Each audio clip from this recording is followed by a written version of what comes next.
You've seen the headlines. The stock market is dropping again. And this time, it feels different. So what should you actually do with your retirement portfolio right now?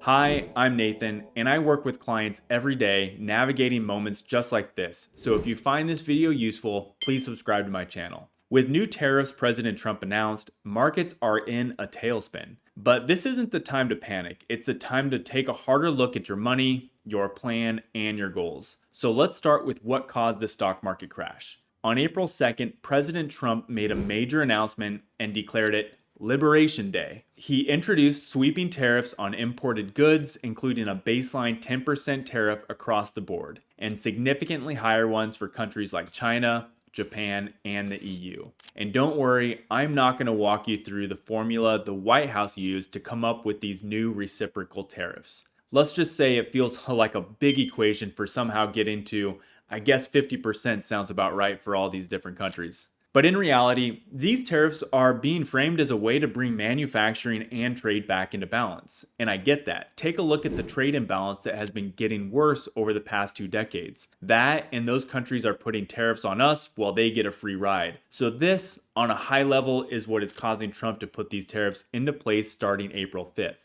However, those tariffs get passed along to you and me, the end user, causing prices to go higher. And businesses don't always pass 100% of that along. In many cases, they'll absorb some of it, which means lower profit margins. And when those profit margins shrink, company earnings decline, and that's when you start to see red in the stock market. That's what we're watching unfold right now. For months, there's been talk of tariffs, but the markets didn't fully believe it would happen till now, at least to this extent. So it's clear Trump is serious. But still, knowing his track record, we can expect ongoing negotiations and smaller deals over the next few months. He tends to shoot big and then soften up. That means the numbers we're seeing now may not reflect the long-term outcome, but markets are reacting to the immediate uncertainty because they don't know who are going to get the deals. And that's hard to value stocks when there's so much unknown. So this video is about what to do with your retirement money, right? So let's talk about that. And the answer depends on a few key things. Your time frame, which is how long you want until you retire. Your risk tolerance, which is how much you feel every bump in the market. And then your risk capacity, which is how much you can actually afford to lose. Many people confuse risk tolerance and risk capacity. Since I don't know where you are on those 3 fronts, I'm going to walk you through some of the core things you should be thinking about right now.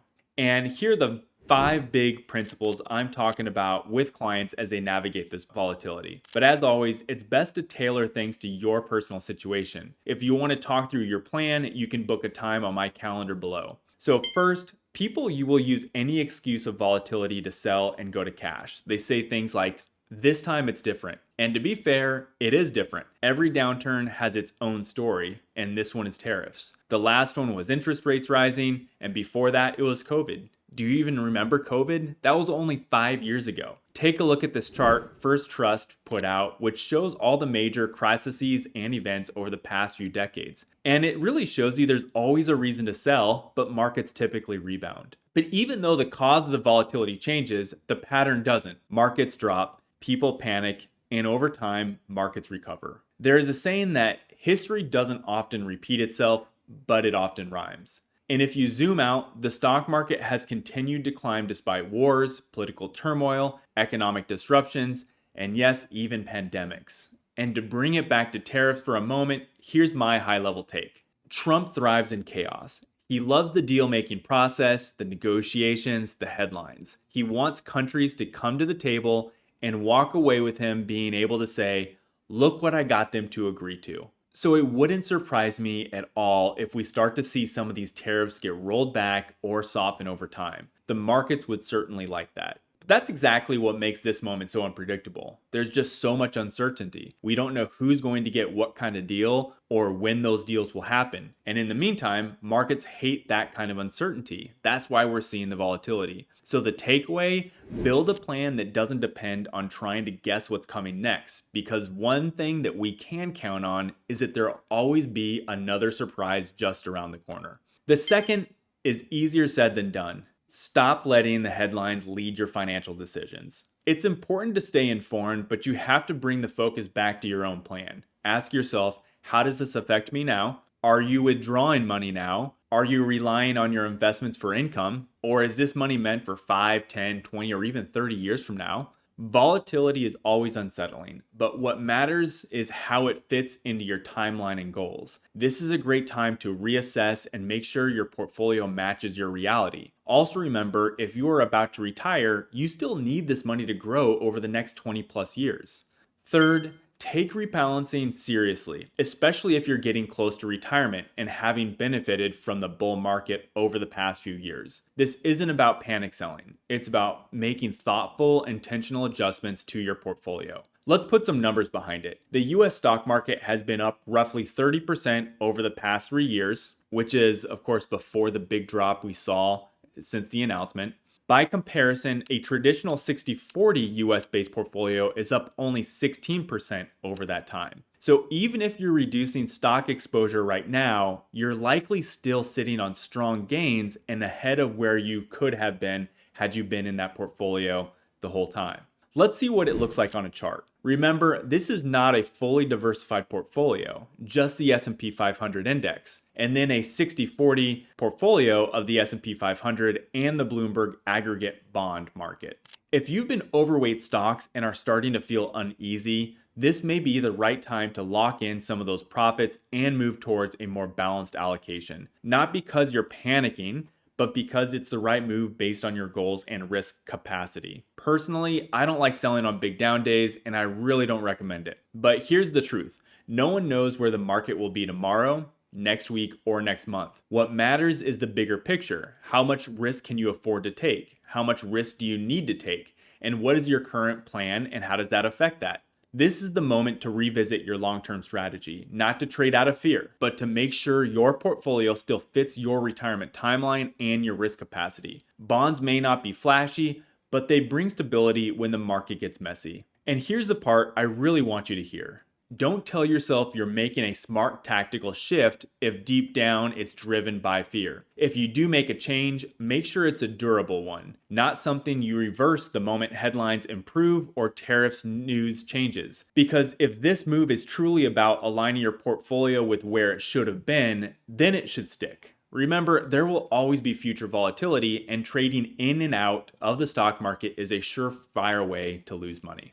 The fourth thing to think about is taxes, because they matter more than you might realize. In retirement accounts like IRAs or 401ks, you got some flexibility there. You can rebalance or make trades without worrying about taxes. But in a taxable brokerage account, every trade has consequences. If you sell investments that have gains, you're potentially going to owe taxes, and those taxes can take a big bite out of your return. It's easy to forget this in the heat of the moment. I've seen plenty of people sell out of the market saying, I'll just get back in when things calm down. And here's what usually happens. They do stay out for a while, maybe even stay out a little while there's more downside, but then the unexpected happens. The Fed announces a rate cut, Trump rolls back tariffs, or something shifts globally and the market bounces back fast. Now they're chasing to get back in, but at a higher price, and worse, they're paying capital gains taxes on the sales that they made, sometimes in the highest tax bracket. And when all's said and done, they would have been better off just staying put. So before you make a trade, ask yourself, is this a strategic move based on my long-term plan, or is this a reaction to the headlines? Because if it's the latter, not only do you have to be right about when you get out,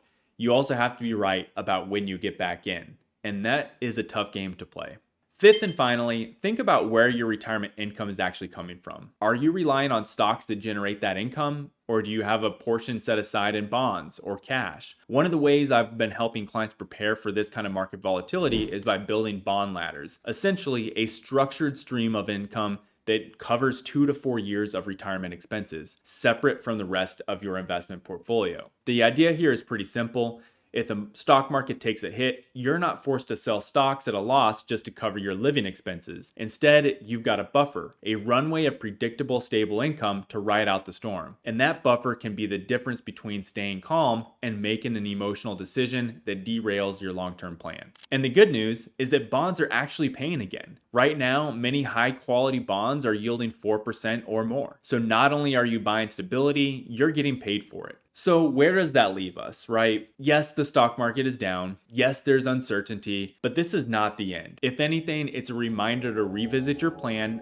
understand your portfolio, and stay calm when others are panicking. Investing with market volatility can be hard, but the good news is you don't have to do it alone. Click on that link in the description and let's chat. And if this helped you think a little more clearly about your own retirement strategy, make sure to like and subscribe, and I'll see you in the next video.